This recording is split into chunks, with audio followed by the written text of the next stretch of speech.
اعوذ باللہ من الشیطان الرجیم بسم اللہ الرحمن الرحیم السلام علیکم ورحمۃ اللہ وبرکاتہ۔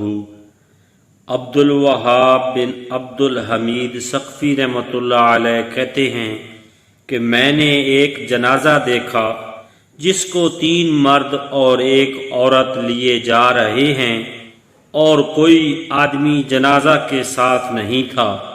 میں ساتھ ہو لیا اور عورت کی جانب کا حصہ میں نے لے لیا۔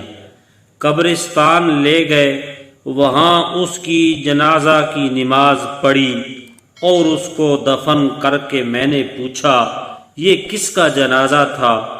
عورت نے کہا کہ یہ میرا بیٹا تھا۔ میں نے پوچھا تیرے محلہ میں اور کوئی مرد نہ تھا جو تیری جگہ جنازہ کا چوتھا پایا پکڑ لیتا؟ اس نے کہا آدمی تو بہت تھے لیکن اس کو ذلیل سمجھ کر کوئی ساتھ نہ آیا۔ میں نے پوچھا کیا بات تھی جس سے ذلیل سمجھتے تھے؟ کہنے لگی یہ مخنث تھا، یعنی ہجڑا یا عورتوں جیسی حرکات کرنے والا۔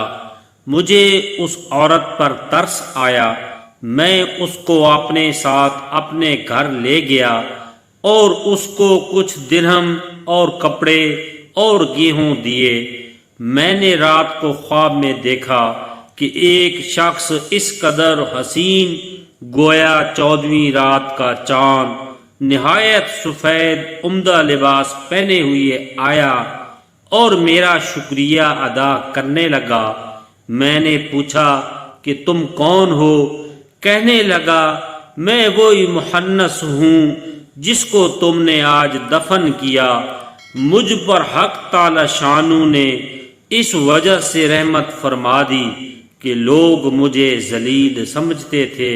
اس واقعہ سے ثابت ہوتا ہے کہ ہمیں کسی کو اپنے سے کمتر نہیں سمجھنا چاہیے، کیونکہ اللہ جل شانو کو کیا پتہ کس کی کون سی ادا پسند آ جائے اور وہ اس کا بیڑا پار کر دے۔ جزاک اللہ۔